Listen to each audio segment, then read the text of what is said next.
آج جو ہم آپ کے لیے عنوان لے کر آئے ہیں وہ ہے تراویح کے مسائل، کہ یہ نماز کیسی نماز ہے، یہ سنت ہے، واجب ہے، فرض ہے، اور اس کا تعلق صرف مردوں کے ساتھ ہے یا عورتوں کے ساتھ بھی خاص ہے، یا اس کے اندر جماعت ہونی چاہیے یا نہیں ہونی چاہیے۔ اسی حوالے سے آج ہم انشاءاللہ گفتگو کریں گے۔ سب سے پہلے تو یہ سمجھ لیجئے کہ جو تراویح ہے یہ سنت موقدہ ہے مرد اور عورت پر، یعنی کہ مردوں پر الگ سنت موقدہ اور عورتوں پر الگ۔ الگ سے مراد یہ ہے کہ عورتوں کو بھی پڑھنا ہے اور مردوں کو بھی پڑھنا ہے۔ اب اگر اس کو ایک آدھ مرتبہ چھوڑ لیں تو ویسے تو منع کیا جاتا ہے، لیکن ایک دو چھوڑنے پر کوئی حرج نہیں ہے، لیکن اگر اس کو مسلسل چھوڑتے رہیں گے تو اس کا گناہ ملے گا۔ اور یہ بھی یاد رکھیے کہ اس کی کوئی قضا نہیں ہے، اگر تراویح چھوٹ گئی تو اس کی کوئی قضا نہیں ہے۔ تراویح کا وقت کیا ہے؟ تراویح کا وقت نماز عشاء کے جو فرض ہیں اس کے بعد سے لے کر جو فجر ہے، طلوع فجر سے پہلے پہلے تک اس کا وقت ہے۔ یہ کتنی رکعتیں پڑھنی چاہیے؟ آپ دیکھیے اس حوالے سے قوم ایک انتشار کا شکار ہے، لیکن یہاں پر بالاجماع احادیث مبارکہ سے ثابت اور دیگر اہم شواہدات اور دلائل سے 20 رکعت تراویح یہ ثابت ہے۔ اچھا 20 رکعت ہی کیوں؟ مطلب ذہن میں سوال آ سکتا ہے بھئی 16 رکعت بھی ہو سکتی ہے، یا جو ہے وہ 8 رکعت بھی ہو سکتی ہے، 12 رکعت بھی ہو سکتی ہے، یہ 20 رکعت ہی کیوں؟ تو اس حوالے سے یاد رکھیں کہ جو فرض اور واجب کی رکعتوں کی تعداد ہے، یعنی کہ فجر کی 2، ظہر کی 4، عصر کی 4، مغرب کی 3، عشاء کی 4 اور 3، یہ کل ملا کر 20 رکعتیں بنتی ہیں۔ تو اس حوالے سے علماء کرام نے اپنی کتابوں میں یہ بھی ارشاد فرمایا ہے کہ چونکہ پورے دن کی فرض اور واجب کی ٹوٹل رکعتیں 20 ہیں، لہٰذا اس کی رکعتیں بھی 20 ہیں تاکہ یہ مکمل ہو جائے۔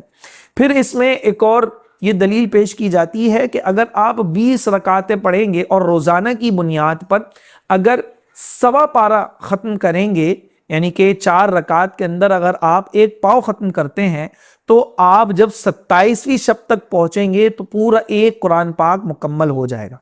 تو اس لحاظ سے بھی اگر آپ دیکھتے ہیں تو 20 رکعتیں ہی تراویح بنتی ہے۔ پھر یہاں پر تراویح کے اندر جو قرآن ختم کرنا ہے یہ ایک الگ سنت ہے۔ اب دیکھیں اس میں 3 الگ الگ سنتیں ہیں۔ ایک نماز تراویح خود سنت ہے، سنت موقدہ۔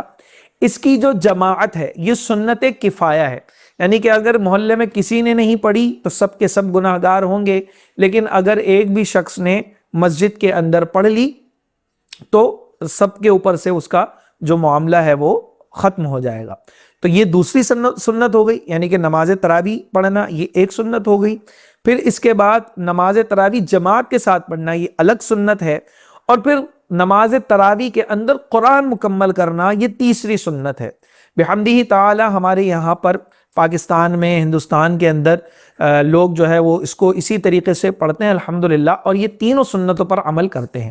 تو یہ ایک چیز معلوم ہو گئی کہ ہم نے قرآن بھی ختم کرنا ہے، اس کے اندر 20 رکعتیں بھی پڑھنی ہیں، اور جو ہے وہ اس کو ہم نے پڑھنا بھی ہے، جماعت کے ساتھ بھی پڑھنا ہے۔ اچھا اب آئی عورتوں کی بات، تو اب عورتیں کیا کریں؟ ہر عورت تو حافظہ نہیں ہے، یا ہر عورت تو مسجد میں نہیں جا سکتی، یا ہر مسجد کے اندر عورتوں کا انتظام تو نہیں ہوتا۔ تو اب ان کے لیے آسان طریقہ یہ ہے کہ وہ گھر میں رہ کر 4 رکعت جب فرض ادا کر لیں، سنتیں ادا کر لیں، اس کے بعد جو نماز تراویح ہے اس کو آپ ادا کر لیں۔ آپ چاہے تو سورہ فیل سے لے کر سورہ ناس تک، یہ جو آخر کی 10 صورتیں ہیں سورہ فاتحہ کے بعد، اس کو پڑھ لیں، یا پھر آپ سورہ اخلاص ہر رکعت کے اندر پڑھ لیں، یا پھر جو ہے وہ جہاں سے آپ کو قرآن یاد ہو الگ الگ جگہوں سے آپ اس کو پڑھ لیں۔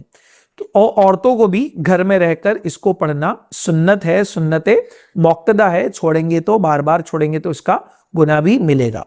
پھر اس کے بعد اس کو پڑھنے کا طریقہ یہ ہے کہ اس کو آپ نے 20 رکعتیں 10 سلاموں کے ساتھ 2 رکعت سے پڑھنی ہے، یعنی ہر 2 رکعت کے بعد آپ اس پر سلام پھیریں گے اور پھر اگلی 2 رکعتیں پڑھیں گے۔ اس میں نیت کا معاملہ یہ ہے کہ آپ چاہیں تو 20 رکعت کی ایک ساتھ جو ہے وہ نیت کر لیں یا پھر ہر 2 رکعت کی الگ الگ نیت کریں جس طرح آپ کو آسانی ہو۔ ویسے نیت دل کے ارادے کا نام ہے، آپ نے دل میں ارادہ کر لیا تو بس وہ آپ نے اس کو پڑھ لینا ہے۔ پھر ہر 4 رکعت کے بعد اس کے اندر آپ نے ایک دعا پڑھنی ہوتی ہے۔ اس میں تو دیکھیں ویسے تو مسائل کے اندر کافی طول ہوتا ہے، کافی طوالت ہوتی ہے، لیکن ہم یہاں پر وہ مشہور مسائل ذکر کر رہے ہیں جو عوام الناس کے اندر معروف بھی ہیں اور ان کو پتہ بھی ہونے چاہیے اگر وہ پتہ نہیں ہے۔ تو ہر 4 رکعت کے بعد آپ نے ایک دعا پڑھنی ہوتی ہے، وہ دعا ہے سبحان ذی الملک والملکوتی، سبحان ذی العزتی والعظمتی والہیبتی والقدرتی والکبریاء والجبروت، سبحان الملک الحی الذی لا ینام ولا یموت، سبوح قدوس ربنا ورب الملائکۃ والروح۔ یہ آپ نے دعا ادا کرنی ہوتی ہے، انشاءاللہ آپ کو ہماری اسکرین پر بھی یہ مل جائے گی۔ تو اس دعا کو آپ نے 4 رکعت کے بعد پڑھنا ہے۔ اگر پڑھنا بھول بھی گئے تو اس میں کوئی مضائقہ نہیں ہے، کوئی مسئلے والی بات نہیں ہے۔ لوگ پریشان ہو جاتے ہیں کہ شاید ہماری تراویح ہی ادا نہیں ہوئی، ایسا نہیں ہے، تراویح آپ کی اسی طرح ادا ہوگی۔ اگر آپ اس کے اندر دعا پڑھنا بھول جائیں یا دعا یاد نہیں ہو پا رہی یا نہیں مل پا رہی، ویسے تو یہ انٹرنیٹ وغیرہ پر سب جگہ اویلیبل ہوتی ہے، لیکن اگر پھر بھی آپ کو نہیں مل پا رہی تو آپ اس کی جگہ پر اللہم اجرنا من النار یا مجیر یا مجیر یا مجیر یہ پڑھ لیں، یا پھر جو ہے وہ اللہم اغفر لنا پڑھ لیں یا درود پاک پڑھ لیں۔ یعنی کہ 4 رکعت کے بعد آپ کو کچھ دیر بیٹھنا یہ مستحب ہے، یہ افضل ہے آپ کے لیے۔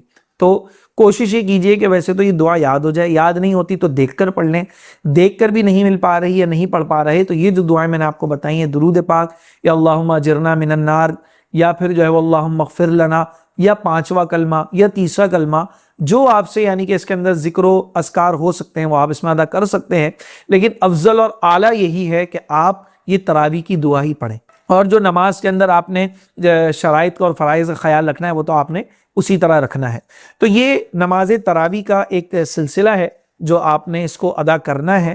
یقیناً آپ کو اس میں ساری جو چیزیں ہیں وہ سمجھ میں آ گئی ہوں گی کہ آپ نے نماز تراویح کو کس طرح پڑھنا ہے، کس وقت میں پڑھنا ہے۔ اچھا، آپ یوں بھی کر سکتے ہیں کہ آپ جو ہے وہ 4 فرض اور پوری نماز پڑھ لیں اپنی عشاء کی اور اس کے بعد آپ تراویح پڑھیں، ایسا بھی کر سکتے ہیں۔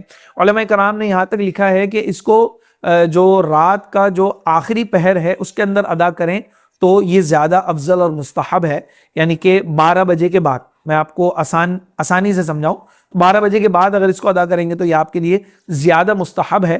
لیکن اگر آپ اس کو اس وقت میں بھی ادا کر لیتے ہیں کہ جس طرح ہم عام مساجد کے اندر پڑھتے ہیں اس طرح بھی ادا ہو جائے گی۔ تو یہ تراویح اس طرح سے پڑھنی ہے۔ پھر یہ مرد اور عورت دونوں پر سنت ہے، اور عورتوں کو پڑھنے کا میں نے آپ کو طریقہ بتا دیا۔ اگر کوئی حافظہ عورت ہے تو وہ تو کوشش یہ کرے کہ وہ پوری مکمل جو اس کے اندر قرآن ختم کیا جاتا ہے وہ کرے۔ ہاں البتہ اگر کوئی نہیں ہے تو اس کے لیے یہ چھوٹ باقی ہے۔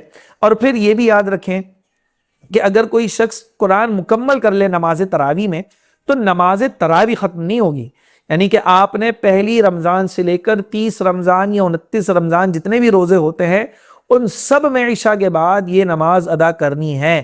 ایسا نہیں ہو سکتا کہ آپ 5 روزہ 10 روزہ 15 روزہ 20 روزہ تراویح ادا کر لیں اور بولیں کہ بھائی قرآن ختم ہو گیا اب جو ہے وہ میں اپنے کاموں میں مصروف ہو جاتا ہوں۔ تو یاد رکھیے گا کہ تراویح میں قرآن ختم کرنا یہ ضروری نہیں ہے، تراویح پوری پڑھنا ضروری ہے، لہٰذا اس کا خیال رکھتے ہوئے آپ اس کو پورا کریں۔ یقیناً آپ کو یہ سارے مسائل سمجھ میں آ گئے ہوں گے۔ وآخر دعوانا ان الحمد للہ رب العالمین۔